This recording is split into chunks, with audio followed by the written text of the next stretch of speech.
tarde, seja muito bem-vindo ao nosso canal. Hoje é um dia muito alegre, porque nós já estamos aí na terceira aula de introdução bíblica. É isso mesmo, nós já fizemos 2 aulas sobre esse tema, ainda temos mais 3 além dessa terceira, e eu te convido, se você ainda não é inscrito, a se inscrever no nosso canal, a curtir esse conteúdo, se ele é bom para você, e compartilhá-lo também com outras pessoas. Meu nome é Patrícia Moura e vamos então dar início à nossa terceira aula de introdução bíblica. Vem comigo.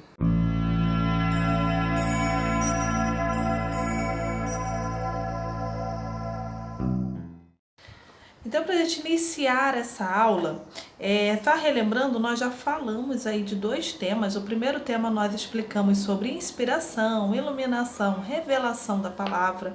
E na segunda aula nós falamos sobre como se deu toda a formação do cânon, da Bíblia Sagrada, né? Da nossa regra de fé. A aula de hoje nós vamos nos ater ao período histórico, a sequência histórica da Bíblia, perdoe-me. E nós vamos iniciar falando de 2 períodos, que é o período que nós chamamos de pré-abraâmico. Ele se divide em 2 partes. O primeiro período é desde o período antediluviano, e o período aí do dilúvio até Abraão. Esse período antediluviano, nós não temos uma data precisa para ele, mas do dilúvio até Abraão, nós vamos pegar um número assim exato. Lógico que essa data não é tão exata dessa maneira, nós só aproximamos para conseguir memorizar melhor, e seria mais ou menos do ano 4000 a 2000 a.C. Lembrando que sempre decrescente para chegarmos a Jesus. Vamos falar então um pouquinho do período antediluviano. O que seria ele? Esse período é desde o momento em que Deus cria a terra, cria Adão e Eva, até o momento em que Deus chama Noé, até o momento em que o Senhor separa a família de Noé para então trazer uma salvação. Quais são os pontos mais importantes aqui desse período antediluviano? Primeira coisa, a criação do ser humano. Se você for lá em Gênesis capítulo 1, você vai observar que quando Deus criou a terra, criou o mar, criou os céus, logo depois ele começou a ordenar: terra, produza árvores com frutos, mar, produza animais aquáticos. E você vai ver que todas essas espécies estão ligadas àquilo que produziu, aquilo que a criou. Por exemplo, um peixe não vive fora da água, assim como uma árvore não vive sem terra. E quando Deus parou para fazer Adão, ele falou: façamos o homem à nossa imagem e semelhança. Então, da mesma maneira que o peixe não vive fora da água, que a árvore não vive sem terra, o ser humano também não vive sem Deus. Então, é o primeiro ponto assim, super importante que nós já separamos aqui da criação. O ser humano depende de Deus, a criação dele está ligada a Deus. Ele sem Deus tem algo faltando. E quando o homem peca contra o Senhor, nesse período aqui do Éden, quando ele desobedece a uma ordem de Deus e ele é expulso do jardim do Éden, há um questionamento que muitas pessoas levantam dizendo: poxa, por que Deus colocou a árvore do conhecimento do bem e do mal no jardim, se ele sabia que o homem iria cair? Por que Deus permitiu isso? E uma resposta que nós temos é a seguinte: quando Deus criou o ser humano, havia um relacionamento entre o homem e Deus. E sempre há uma base que mantém os relacionamentos. A base do relacionamento com Deus sempre foi firmada na fé e obediência. Adão nunca havia morrido e nem sequer tinha visto morte. Obedecer essa ordem divina era um ato de fé. Crer que haveria morte caso ele desobedecesse. Então, o relacionamento com Deus sempre estará baseado nesses 2 pontos: fé e obediência. Quando isto foi quebrado, houve uma ruptura neste relacionamento. E nós vamos ver deste momento até para frente que o homem só vai se embrutecendo no pecado, ele só vai piorando gradativamente. Quando nós vamos enxergando a humanidade, nós vamos vendo que ela cada vez foi se tornando pior. Caim matou Abel, e quando chega na época de Noé, os homens já estavam tão distantes de Deus que nem sequer escutavam a sua voz e nem sequer se enxergavam cometendo algo errado. Para eles estavam tudo bem. Então o homem foi se embrutecendo porque foi se afastando da sua natureza, que era uma natureza ligada à divina. Todo homem fora de Deus, ele vai se embrutecer no pecado de tal maneira que ele se tornará tão duro que ele não consegue enxergar os seus próprios erros. Mas quanto mais nós chegamos próximos de Deus, mais sensíveis nos tornamos à sua voz, mais obediente a Ele nos tornamos, porque estamos voltando para a nossa natureza inicial, que é uma natureza ligada à natureza divina. Onde provavelmente estava o Éden? O Éden provavelmente está ali na proximidade no Oriente, e trata-se sim de uma região chamada Siná, que depois foi a Suméria, a Babilônia, próximo daquela localidade ali. No capítulo 10 de Gênesis, quando fala logo depois do dilúvio, nós até entendemos como se deu a dispersão dos povos, como que ocorreu e por onde eles ficaram. E aí nós vamos ver que isso está igualando-se o que as descobertas arqueológicas provam para nós sobre o berço da humanidade. Então, onde foi o berço da humanidade? Ali próxima ao Eufrates. Outro ponto muito importante para nós destacarmos aqui nesse período da história é quando nós vemos os homens repetindo o sacrifício de animais. Por que isso é importante? Porque provavelmente quando Deus ali matou um animal e cobriu a nudez do ser humano, o homem começou a entender que para se relacionar novamente com Deus, era necessário ter um substituto que pagasse por ele as suas ofensas. Então esse substituto já aponta para Jesus Cristo. Nós, seres humanos, sozinhos, não conseguiríamos pagar nossas ofensas. Então, dependemos que haja um substituto. Por muito tempo, o ato de sacrifícios animais foi utilizado pelos homens e vemos que esse ato iniciou-se com o próprio Deus e só veio a se findar quando o Cordeiro Vicário, Cordeiro de fato, morreu e ressuscitou. Esse Cordeiro é Jesus Cristo. Estamos fazendo um resumo aqui dessa parte da história. Outro ponto que nós vamos destacar é a longevidade da vida humana. Por que os homens viviam tanto? Primeiro ponto, porque o pecado ainda não havia causado danos tão grandes sobre a natureza, tanto humana quanto a natureza da terra.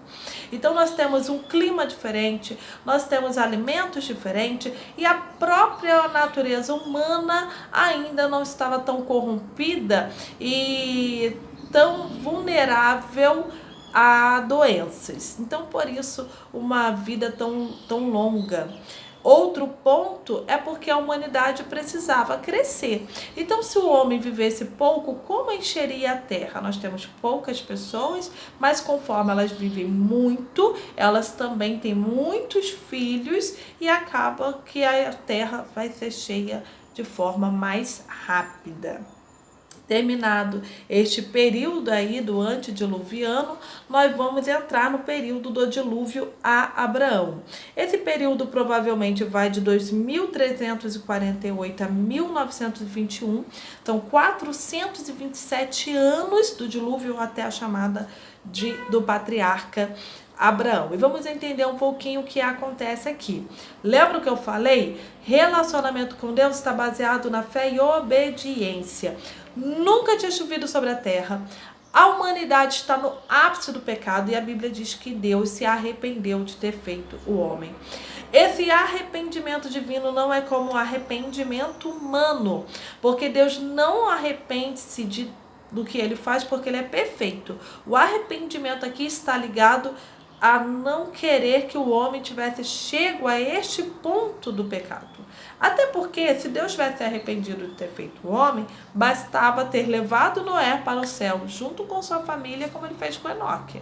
Mas não, ele dá uma nova chance, o ato de misericórdia divina aparece aqui, ele dá mais uma chance, chamando Noé e sua família num particular, revelando a eles um plano de salvação, que é a arca, e dizendo que haverá juízo, mas tem um plano de salvação. E enquanto Noé está construindo esta arca, é o tempo que há para o povo vir a arrepender-se. Infelizmente, esse arrependimento não ocorreu devido à dureza do coração dos homens. Deus não queria salvar? Não, gente, Deus queria salvar. O problema é que aquelas pessoas não creram e não obedeceram, base do relacionamento com Deus. Noé creu, obedeceu, construiu a arca e ele, juntamente com sua família, foram salvos. A Bíblia relata que após o dilúvio, a arca parou provavelmente ali na cortilheira do Ararat, perto das cabeceiras do Eufrates, e Noé retorna para sua terra Sinai. Isso se encontra em Gênesis capítulo 11, versículo 2. Logo depois nós veremos que aproximadamente uns 100 anos depois, os homens voltaram ao ter um coração duro novamente.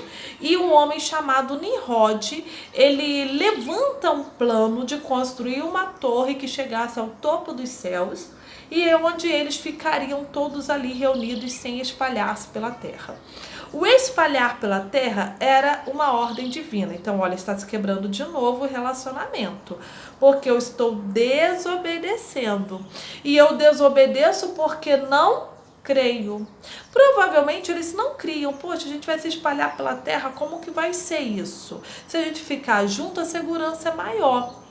Então eles começam a desobedecer por falta de fé. Existe uma construção no meio dos povos antigos chamado zigurate. Se você pesquisar na internet, você vai ver como que é a imagem. Era uma base plana e ela ia subindo ao topo, e os povos antigos colocavam um altar logo no topo dessa construção, entendendo, havia uma escadaria que ligava ela pelas laterais, e eles acreditavam que ligavam céus e terra dessa maneira, diminuindo assim o caminho do divino com o humano. Essa era a crença da época antiga. Não sabemos ao certo se a ideia de Nimrod era um zigurate, mas sabemos que ele está desobedecendo a ordem divina de espalhar-se pela terra.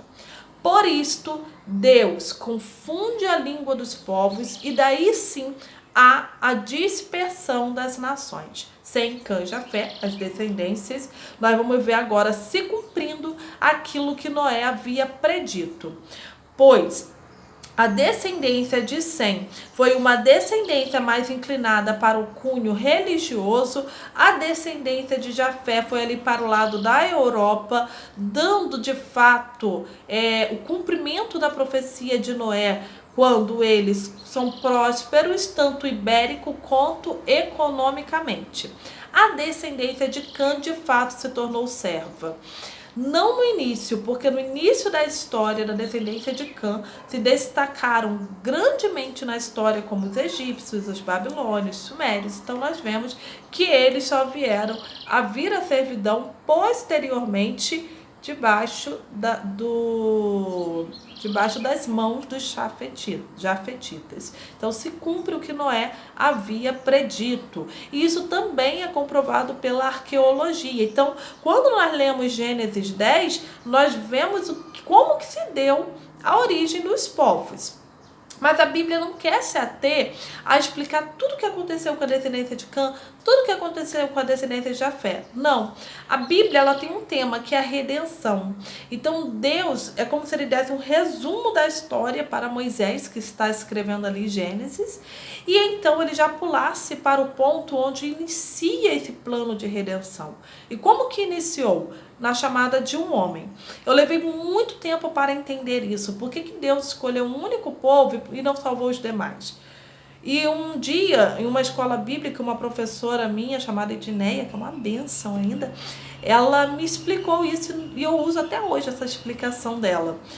É o seguinte, Deus sempre quis chamar e salvar todos os homens, mas eles estavam tão endurecidos que ele precisava se revelar a um para que este impactasse a sua descendência impactasse a sua nação, fosse separada, santa como de fato foi, e então pudesse abençoar todas as famílias da terra.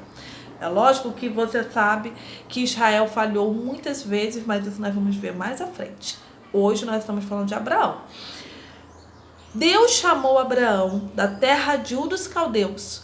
Abraão não era um homem idólatra, Abraão não era um pastor cabeludo que ficava guiando o seu rebanho. Não era nada disso. Abraão era um homem poderoso, que tinha um grande rebanho, que tinha provavelmente um conhecimento literário muito grande, porque a arqueologia prova que Ur dos Caldeus era uma cidade literária, era uma cidade que tinha biblioteca, era uma cidade avançada nessa área, e Abraão vivia ali. Abrir mão de Ur dos Caldeus não era fácil. De novo, ato de fé e obediência. Ter relacionamento com Deus é ter fé e obediência.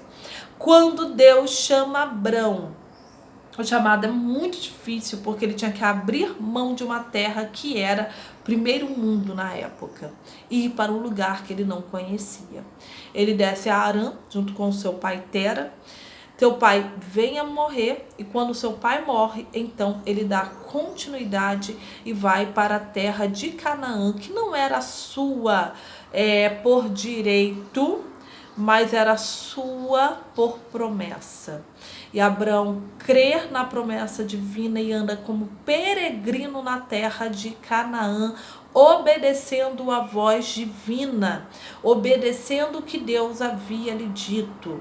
E assim inicia o projeto de redenção, através da família do patriarca Abraão.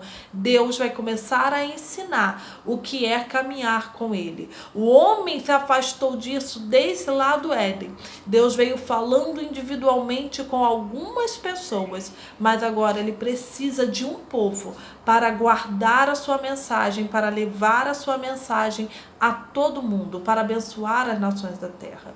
É por isso que uma das coisas que o Senhor fala a Abraão é o seguinte: farei de ti uma grande nação e abençoarei todas as famílias da terra por sua descendência.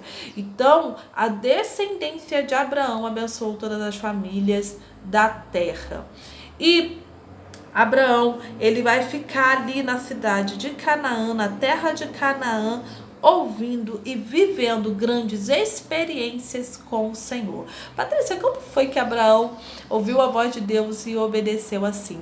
Vamos lá entender um pouquinho disso.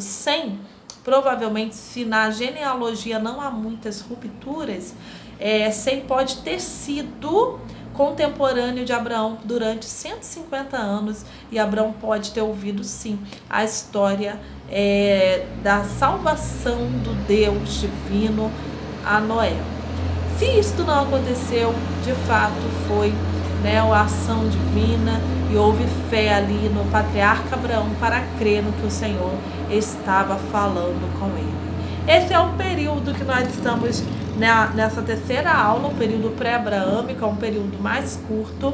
Nós vamos dar continuidade a esse assunto na quarta aula, já entrando aí sobre a época de Israel, que é desde a chamada de Abraão até o advento de Cristo. Você não pode perder essa aula de maneira nenhuma.